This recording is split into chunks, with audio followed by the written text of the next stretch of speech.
কথা বললে না।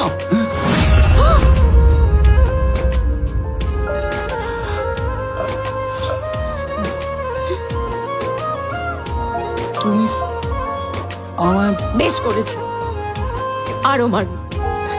তুমি আমাকে যত মেরেছো, আমার শরীরে যত দাগ, যত কালশিটে সব তোমার গায়ে হলে তখন তুমি বুঝতে পারবে কেমন লাগে। তুমি কি করলে বৌমা? ঠিক করেছি, আর আপনি আমাকে বৌমা বলবেন না। আপনারা কেউ আমার নিজের না। বিয়ের পরে কি বলেছিলেন? আমার ঘরে এক মেয়ে এলো, তারপরে কি হলো? আপনার নিজের মেয়ের সাথে এরকম অত্যাচার হলে আপনি তার পাশে দাঁড়াতেন না? বাবা, আপনি কেন নিজের ছেলেকে একবারও শাসন করলেন না? আমার নিজের মা, নিজের বাবা, নিজের ভাই কেউ আমার নিজের নয়। সবাই শুধু বলে মানিয়ে নে, মেনে নে, এই শুনে আসছি। কেন কেউ একবারও বললো না তার সাথে যেটা হচ্ছে সেটা ভুল? কেন কেউ একবারের জন্য ভাবলো না যে আমি একজন মানুষ? কেন বললো না যে তোর সাথে যেটা হচ্ছে সেটা যেন তার শাস্তি পাওয়া উচিত? একমাত্র দিদি ভাই বলেছে। কে দিদি ভাই? আমার নিজের দিদি নয়, স্মিতা দি, প্রীতা দি, এরা এসে আমার হাত ধরেছে। আপনারা কেন ছিলেন না? কেউ আপনারা আমার আপন না।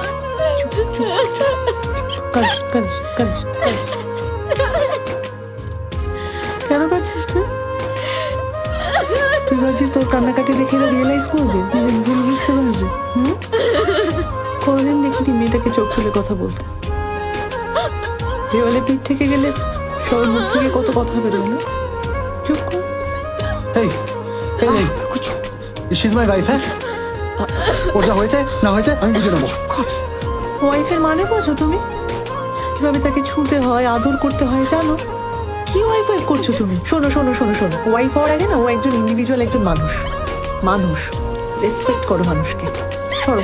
নন্দিনী, নন্দিনী, আমরা একবার ঠান্ডা মাথায় কথা বলি। হ্যাঁ, ভেতরে চলো, আমরা সব ঠিক করে নেবো। হ্যাঁ, যেমন বারবার পল্লবীর সাথে ঠিক করে নিতে, ঠিক সেরকমই করবে তো? পল্লবী? এই নামটা হঠাৎ আবার এলো কেন?